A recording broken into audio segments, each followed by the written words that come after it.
Hey y'all, thanks so much for joining me again. I'm Gemstone and this is Easy Queen. It is March, St. Patrick's Day is just around the corner. So tonight we're making, you probably guessed it by now because you clicked on it, corned beef and cabbage. I did not like corned beef and cabbage before. I have been making it a few times recently and I found a recipe that I like. So even if you don't like corned beef and cabbage usually, I think you might like this.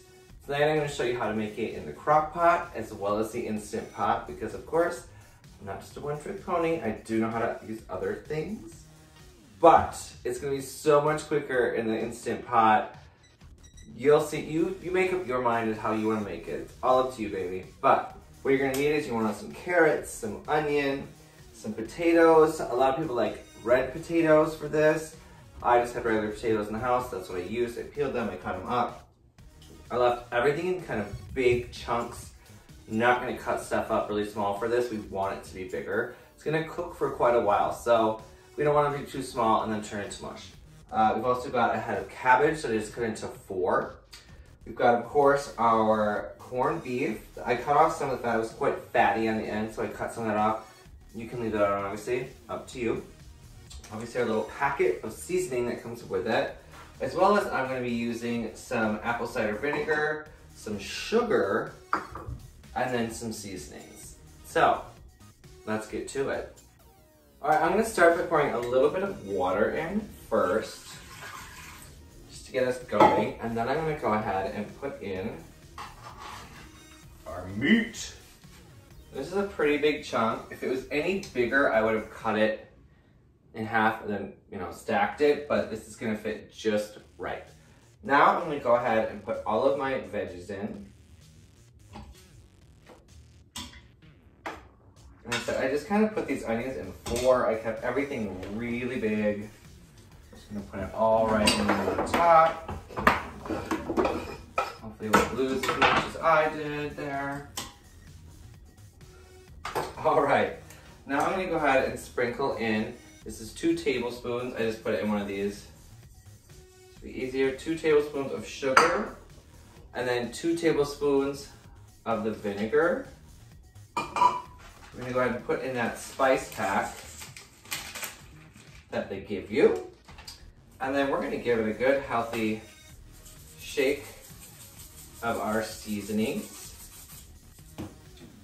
I love me some dry ranch and everything, because why not?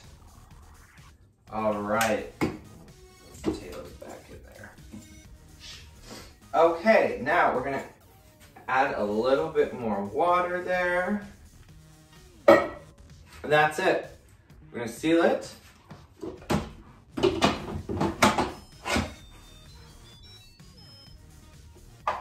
All right, make sure that's the ceiling. Then we're gonna go to pressure cook. And we're gonna cook this for an hour and a half, which I know seems like a long time, but it's a big piece of meat and you want it to be really good and cooked. So, go to hour 30 there. All right, make sure that's on sealing. We're gonna let it set for a while. I'll be back. All right, our pressure cooker is going. We've got about an hour and a half on the clock. I'm gonna go finish getting ready for you.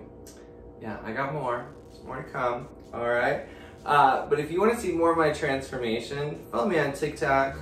Put a little link below. You can also follow me on the Instagram and all the other things. Links will be there.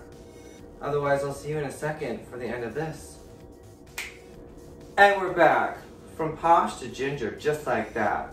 All right, we've let that cook for an hour and a half. I let it slow release for about 30 minutes. I just opened it up.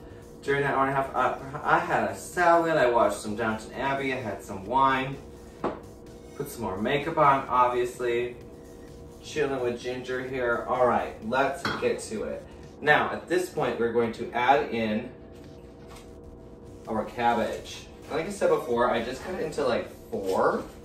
You can obviously cut it up more than that if you want to, but you really don't need to, because at this point, I'm just gonna pop that lid back on, seal it up, cancel, and then we're just going to cook it for 3 minutes, okay? Just 3 minutes, that's it. Oh, hello, little boy. Someone wants to say hello. This is a very special week for us here, isn't it, buddy? Yes.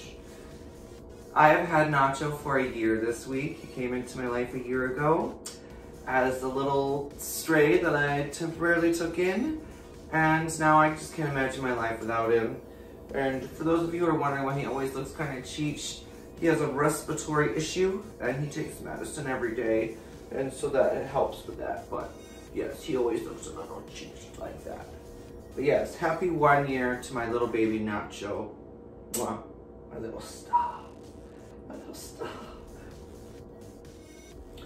I'm telling you guys, this is so juicy, so tender, so sweet but savory. You're going to love this recipe. Stay tuned because I'm going to show you how to make it in the crock pot as well. Also, you can always serve this with your favorite mustards or horseradishes. I personally like the Silver Springs mustards and horseradishes. It's made by a family company here in the Midwest, and I'm always about supporting that. So check them out as well. I hope you enjoyed this. As always, from my crazy cats to yours, have a merry, happy, blessed every day, and have yourself a very, very happy St. Patrick's Day.